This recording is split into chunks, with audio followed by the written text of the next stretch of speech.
So we filed a lawsuit in Superior Court that we demanded a real administrative law judge.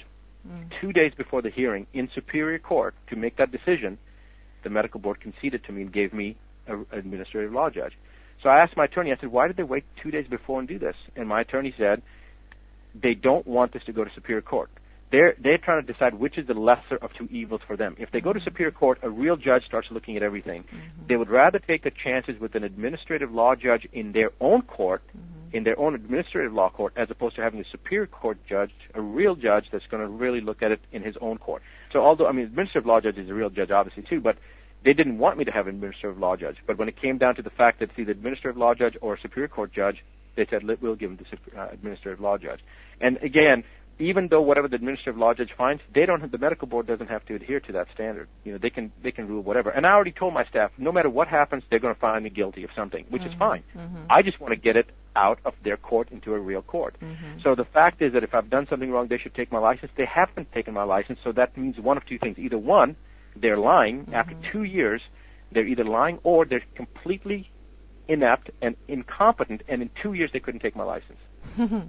It's either they're a liar or they're incompetent, and so those are the two choices that, as far as I'm concerned, those are the only two options that they have. They have essentially what it comes down to is that I am a source of pain on their side because I am doing things and getting results that embarrasses them because they can't get it.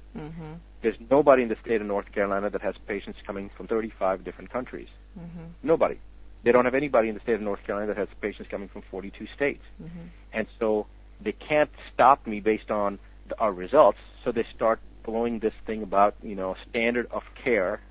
And I have openly said that I don't practice a standard of care. I've never done anything standard in my life. I'm not about to start now. They're trying to make it, convoluted. And we had patients with stage 4 cancer that were given 6 months to live testify on my behalf 5-6 years after they were supposed to have been dead. The board said that had nothing to do with it.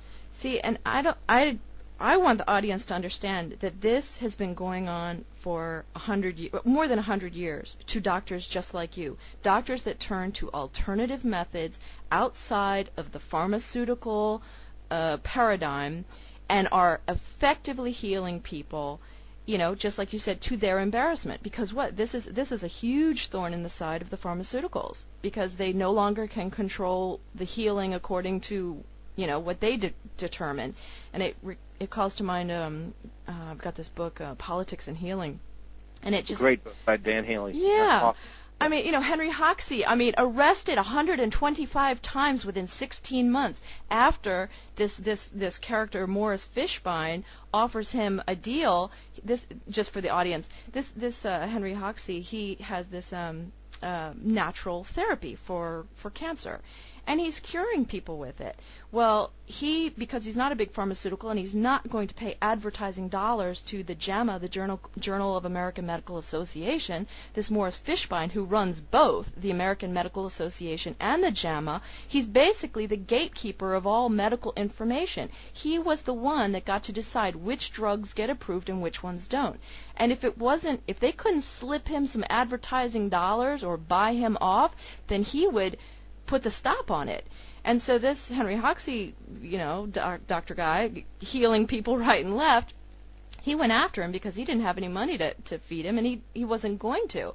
Then he came to him and he offered, Fishbein offered him, and he said, well, okay, we'll approve your method, your therapy, but we want 100% of the profits and control for the first 9 years. After that, we'll give you 10% of the profits, if we agree that it's actually effective. Well, Hoxsey just completely threw it out and said, give me a break, no way. And, it was just a witch hunt. They just hounded the man, 125 arrests in 16 months. And he kept getting off every time. He kept getting off, And the same story, it sounds like just like what you've been through. I mean, the people would come and testify, in his defense. And like even one of the guys that was consistently pulled up to put the case against him, he eventually cured his brother of cancer. And then he quit as the DA and started serving as his defense attorney. And then things kind of turned around. And in fact, I think he's the one that took this Morris Fishbein character down because he ended up bringing him on the stand, and he had to admit that he failed anatomy in medical school and that he never practiced medicine a single day in his life. Yet here he was in charge 100% of the AMA and the JAMA, and, basically the gatekeeper of American medicine for 25 years, a quarter of a century. And that's what the people need to understand, that, at one time it wasn't a medical mafia, but this character got in and it all went sour, and it's just been going downhill ever since. And these stories, we could tell hundreds of these stories. I mean, I've heard of stories of people with ozone therapy, which you do, which I'd like you to talk about, being literally bludgeoned to death, because they did not want people to know about ozone therapy. That was in Ed McCabe's book, Flood Your Body with Oxygen, because they just don't want people to know that it's really quite simple and effective, and it's not that expensive, so they can't corner the market on it. It's not a... Right. I think a lot of it has to do with that the doctors, the lower doctors, they don't know any better. This has been bred into them, so they think that they're really doing the right thing. The hierarchy, they know the truth. They want to control the monopoly. They don't want anything that's, one, not patentable, and two, that can reduce the profits of the pharmaceutical industry. I mean, perfect example is looking at cholesterol medication and cholesterol levels. When I graduated from medical school in 1991, the normal cholesterol was, if you had a 275 or lower, cholesterol was considered normal. Well, then it dropped down to 250, then it went down to, I think, 230, then down to 225, then down to 200. Now, if you have a cholesterol above 175, they're recommending statin drugs. Right. Now, the problem is that we know that, first of all, the statin drugs, and I'm just using this as one example of many drugs out there, but we know that the statin drugs, there's a higher incidence of liver cancer in these patients. We know also clearly that the literature shows that the statin drugs deplete the body of coenzyme Q10, which is essentially ubiquinone is what that is, and it's one of the cofactors found in the mitochondria for the body to be able to make energy, adenosine triphosphate, which is how we are able to actually function. And the coenzyme Q10 is depleted when you take a statin drug. So the research that was done on the statin drug said that you must take coenzyme Q10 if you're going to be taking statin drugs, because the statin drugs would deplete this level in the body, and that can be very dangerous. But all the recommendations on the medications, when they're made to the doctors, nobody gives coenzyme Q10 because it's not described in the literature. And when you ask them why, nobody knows. It's like, well, we don't know anything about that. Well, when you look at the research, it's clearly stated in there. The reason that when the pharmaceutical industries were questioned as to this reason, why isn't the ubiquinone, why isn't the coenzyme Q10 recommended along with the statin drugs, as the research shows, the answer is because it's too expensive for the patients.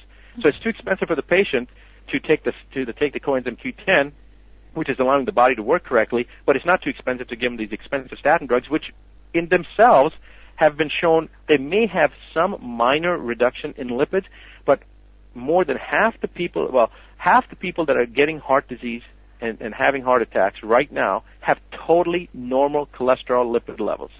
Totally normal. And half the people that have high lipid levels have no history of heart disease. So we know that it's not a cholesterol issue, and yet it's still propagated and perpetuated as if it is a cholesterol issue. And so, I mean, bears have cholesterol levels in the 700-800s. Bears don't die of heart attacks.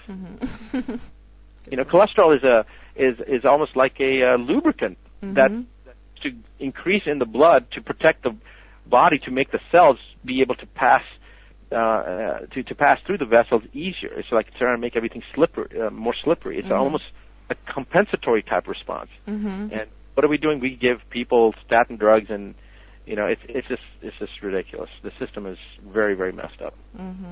So you do practice ozone and also hydrogen peroxide therapies in your clinic, correct? I do anything and everything that will make a person get better. Okay. Would you be willing to share any any interesting stories on that? I just happen to love oxygen therapies and think they need more more exposure. Well, I'll tell you that if somebody ever gets the flu or H1N1, it'll take us about 24 to 36 hours to knock it out, where it's not ever been. In fact, a funny story. Desiree got the flu not last week, but the week before. She got the flu shot to prevent the flu, and she gets the flu. Her body was aching. She was, headache, vomiting, this typical flu. It lasted in her for probably about 24 hours. She was weak for the next couple of days, but she wasn't throwing up. She didn't have any more body aches. She didn't have any more headaches, but she was weak. She was tired. But the oxidative therapies are what wipe out the flu, any kind of virus. It really is very beneficial for that. Right, yeah. The ozone, I mean, there's a documentary, and I hope to do an interview with Jeffrey Rogers, who made the documentary Ozone and the Politics of Medicine, and he goes into it, I think it took him, 7 years to make this documentary, and he says, he goes all around the world showing all the amazing benefits of ozone, and it's got, 7 in 1 million, out of 1 million, so 0.0007% side effect. And the side effect would be super, super mild. I mean, not even remotely life-threatening. Yet, the FDA has referred to it as a toxic gas.